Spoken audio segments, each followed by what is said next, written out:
राज्यभरामध्ये कैद्यांना पुरवण्यात येत असलेल्या आहाराच्या संदर्भामध्ये आहार खरेदीमध्ये 500 कोटी रुपयाच्या आसपास घोटाळा झाल्याची एक वृत्तपत्रात बातमी वाचण्यात आली आणि या बातमीचा पाठपुरावा करत असताना माझ्या असं लक्षात आलं, त्या बातमीमध्ये हेही म्हटलेलं आहे की यामध्ये जळगावचे ठेकेदार आहेत काही, आणि त्या ठेकेदारांना एका जळगावच्या मंत्र्याचा आशीर्वाद आहे, मंत्र्याच्या सहकार्यानं सगळा घोटाळा झाला असं त्या बातमीमध्ये म्हटलेलं आहे. आणि त्यामुळे मी स्वाभाविकपणे पाठपुरावा केला.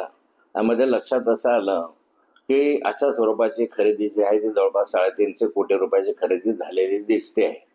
आणि या 350 कोटी रुपयाच्या खरेदीमध्ये अनेक ठेकेदारांनी भाग घेतला, पण त्या ठेकेदारांनी या ठिकाणी जे ठेकेदार आहेत जळगाव सहित या ठेकेदारांनी एकत्रित काय म्हणतात त्याला 5-6 लोकांनी एकत्रित अशा स्वरूपाचं एक हे केलं, सर्कल तयार केलं आणि त्यांनी ते खरेदी केले.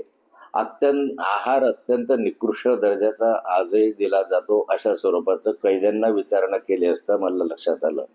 मुळामध्ये या संदर्भात एक कैदी जो आहे एका महिन्यापूर्वी सुटून आला, तो माझ्या अत्यंत जवळचा नातेवाईक आहे आणि त्याला मी स्वतः बोलून खात्री केल्यानंतर लक्षात असं आलं की जनावरं सुद्धा खाणार नाही अशा स्वरूपाचा आहार हा कारागृहामध्ये कैद्यांना दिला जातो आणि एवढ्या मोठ्या प्रमाणावर कैद्यांसाठी खर्च केला जातो, परंतु प्रत्यक्ष त्या ठिकाणी निकृष्ट अन्न दिलं जातं.